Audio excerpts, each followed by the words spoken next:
Guyonan Bapak sebagai badut ideologi kami hormati. Wow. Good, very good. Tapi ketika Bapak di forum terhormat ini mengatakan Pancasila bukan ideologi, sebagai Ketua Umum DPP Gerakan Pembinaan Pancasila, saya menolak dan meminta orang seperti Bapak tidak bicara tentang Pancasila. Saya mengajar teori ideologi di Departemen Filsafat UI selama 15 tahun tuh. Negara yang berideologi itu cuma dua, fasisme dan komunisme. Hitler meresmikan dewan ideologi namanya fasisme dan diatur Anda hanya boleh kawin dengan ras yang sama. Nah, awalnya Antonius Manurung tampil sok keras. Dengan nada tinggi dan penuh percaya diri, ia mencoba menantang Roky Gerung di hadapan publik. Ia pikir dengan gaya tegas dan suara lantang bahkan sampai menunjuk-nunjuk bisa menjatuhkan Roky Gerung. Tapi yang terjadi justru sebaliknya. Bung Roky membalas dengan jawaban cerdas, logis, dan menohok hingga membuat Antonius grogi dan bahkan terdiam 1000 bahasa. Kita simak langsung videonya. Saya mungkin tidak bertanya, tapi ingin melakukan discernment dan diskursus. Yang pertama buat kawan Roky Gerung. 4 tahun yang lalu saya sudah menyatakan di YouTube tentang pernyataan Roky Gerung. Saya prihatin, mohon maaf pada seluruh forum. Untuk kesekian kali Bapak mengatakan bahwa Pancasila bukan ideologi. Tolong Pak, mari kita sama-sama membaca dokumen negara. Dan tadi Bapak mengatakan, sorry ya, ini forum akademik ya. Tadi sahabat saya Pak Saribu juga sudah mengatakan, ya mirip seperti Habib Rizik katanya. Guyonan Bapak sebagai badut ideologi kami hormati. Good, very good. Tapi ketika Bapak di forum terhormat ini mengatakan Pancasila bukan ideologi, sebagai Ketua Umum DPP Gerakan Pembinaan Pancasila, saya menolak dan meminta orang seperti Bapak tidak bicara tentang Pancasila. Tolong Pak, camkan Pancasila, pidato Soekarno, 1 Juni 1964. Saya membaca kalimatnya saja. Supaya tidak kesekian kali Pak, di YouTube 4 tahun yang lalu saya sudah ngomong. Supaya kita tidak gelap ideologi Bapak. Kita datang ke sini, saya hormat sekali dengan kongres ini. Soekarno mengatakan, mohon kita dengarkan bersama, mohon maaf, mohon sewu, para senior, para guru besar, tokoh Pancasila. Bangsa Indonesia, sejak proklamasi mempertahankan secara gigih panji-panji Pancasila, dan akhirnya kita semua dapat memenangkan landasan Pancasila sebagai satu-satunya ideologi nasional progresif dalam revolusi kita. Oke, itu poin satu ya, saya harus garis bawahi Pak Moderator ya. Ya, pertama silakan Bang Roky. Oke, terima kasih. Ada banyak pertanyaan yang sifatnya saya carikan istilah ya, cemas dengan keterangan saya. Kenapa takut mengatakan bahwa Bung Karno mengumpulkan, mengkompilasi pikiran-pikiran dunia lalu dituangkan dalam 5 sila itu? Tadi saya katakan itu tidak asli Indonesia. Demokrasi tidak asli Indonesia. Yang dimaksudkan Bung Karno itu adalah pergaulan dunia yang dihidupkan oleh kompetisi, oleh persaingan pikiran. Negara kita basisnya feodal, kan bukan asli Indonesia kan, sampai sekarang masih feodal. Jadi ide demokrasi itu, sebut aja ide sila keempat itu adalah hasil adaptasi Soekarno untuk dijadikan pegangan, bukan ideologi itu. Demokrasi itu bukan ideologi. Jadi kalau sila keempat ada demokrasi lalu dianggap Pancasila itu ideologi, itu langsung bertentangan. Demokrasi itu membuka peluang untuk semua ideologi bersaing. Itu dasarnya Pak Manurung tadi. Boleh nggak Pancasila dijadikan ideologi? Boleh, tetapi akan ada negara otoriter. Tidak boleh ada persaingan pikiran. Padahal Pancasila ada diskursif sifatnya. Tadi saya terangkan bahwa Bung Karno menyebut falsafah, dia menyebut ideologi, tetapi bukan official ideologi dari negara. Kan nggak pernah ada keputusan MPR bahwa Pancasila itu ideologi negara tuh. Karena berbahaya. Negara yang berideologi itu cuma dua, fasisme dan komunisme. Mau nggak ada semacam tuntunan berideologi sehingga baju mesti sama, konsumsi mesti sama, tuh parfum mesti sama. Kan itu bertentangan dengan kemajemukan kita bangsa ini, Pak Manurung tuh.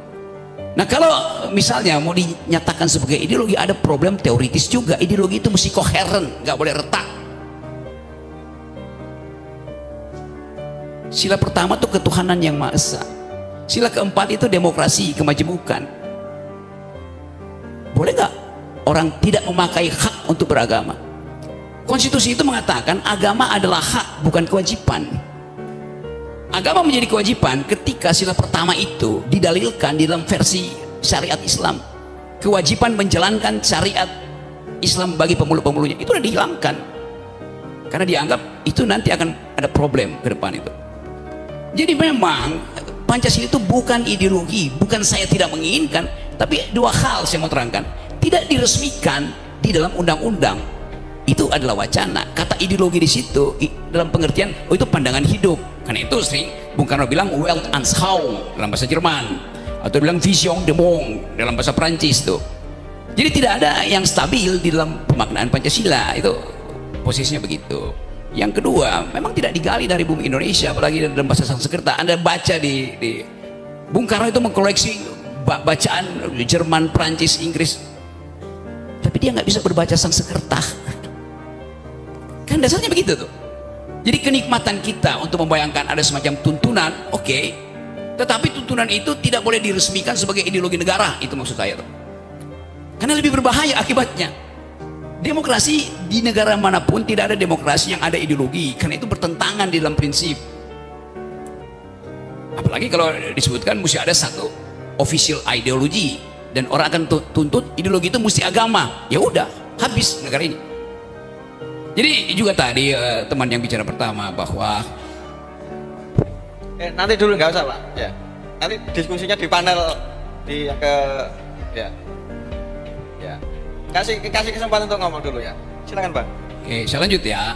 Saya bedakan tadi, karena itu saya sebutkan, sangat mungkin kita akan bertengkar di sini karena forum ini bukan forum ilmiah ansih gitu. Ada aktivis di sini nih. Oke. Ya supaya sedikit catatan kaki, saya mengajar teori ideologi di Departemen Filsafat UI selama 15 tahun tuh. Saya ulangi ya masalahnya. Ada bayangkan bahwa dalil kita adalah persatuan Indonesia.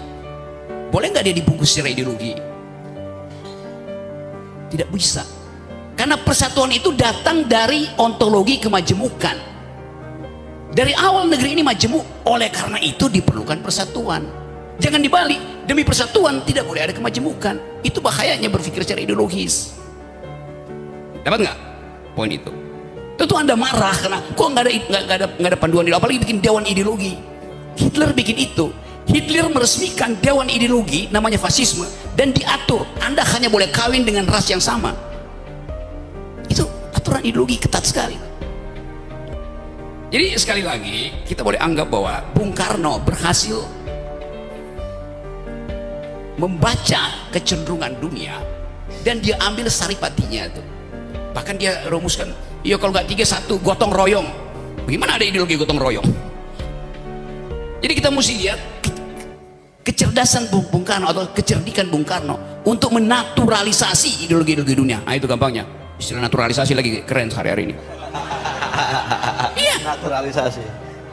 Itu dasarnya kan. Kita baca, kalau saya bikin tafsir, dari mana Bung Karno punya ide tentang keadilan sosial? Dia membaca Marxisme. Dari mana Bung Karno punya pengetahuan tentang nasionalisme? Sila pertama, dia pasti baca Immanuel Kant tentang unity of reason. Dia baca San Min Chui, banyak yang dia baca. Dari mana dia baca kemanusiaan yang adil beradab? Dia pasti baca Rousseau tentang kedaulatan rakyat. Jadi Bung Karno membaca banyak literatur. Nah kita tidak mau membaca dan hanya mengupayakan sesuatu yang udah final gitu. Itu yang paling saya jengkel. Saya berkali-kali diundang oleh BPIP juga untuk mari kita di Pak Rocky ikut seminar tentang Pancasila. Oke, temanya apa? Pancasila sudah final. Udah final ngapain didiskusikan? Kan dungu namanya.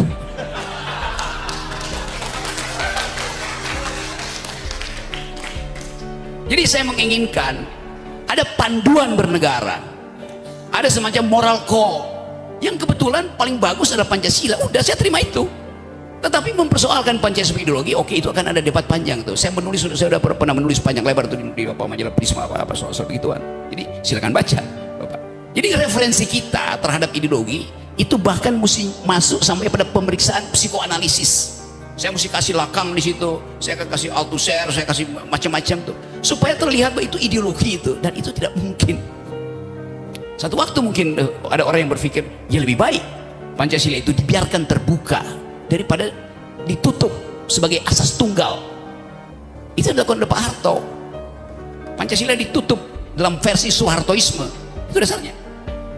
Di negara-negara Afrika juga banyak mencari root, mencari akar, apa sebetulnya akarnya, macam-macam tuh. Ada yang disebut Mobutuisme, karena waktu itu Mobutu Sese Seko adalah pemimpin Zaire itu. Jadi terlihat bahwa kita punya semacam kecenderungan untuk mencari sesuatu. Saya terangkan sedikit teorinya. Setiap manusia itu mengalami keretakan self, keretakan jati diri itu. Kenapa dia retak? Karena saya akan mencari figur di atas saya, sementara saya dikejar oleh figur di bawah saya. Retak saya. Saya nggak tahu orientasinya kemana itu. Jadi biarkan kita hidup di dalam keretakan itu. Nah, keretakan itu kan semacam kutukan bahwa kita manusia, maka kita retak, self kita retak, fragile. Jadi itu dasarnya. Jadi sekali lagi, dalam demokrasi, di dalam republik, ide common good itu tidak boleh dibasiskan pada satu ideologi. Itu dasarnya. Nah, itu yang menyebabkan ada persaingan pikiran, itu yang menyebabkan kita terbuka untuk berargumentasi itu. Kita pakai bahasa, dan boleh aja pakai tekanan-tekanan, agak marah boleh, tetapi kita balik pada akal sehat lagi tuh, bahwa semua yang didalilkan itu harus diperhatikan logikanya tuh. Jadi saya kira itu, dan saya percaya bahwa teman-teman akan merumuskan kembali percakapan ini supaya kita bawa pada forum-forum yang lebih luas tuh. Yang penting bagi saya ada transaksi argumen di sini, bukan kita produksi sentimen.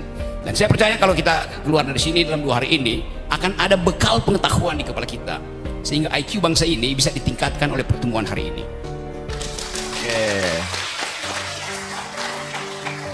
Bahkan saya bisa pastikan kalau jumlah IQ di ruangan ini kita kumpulkan, ditukar tambah yang ada di Senayan, masih ada kembalian di sini.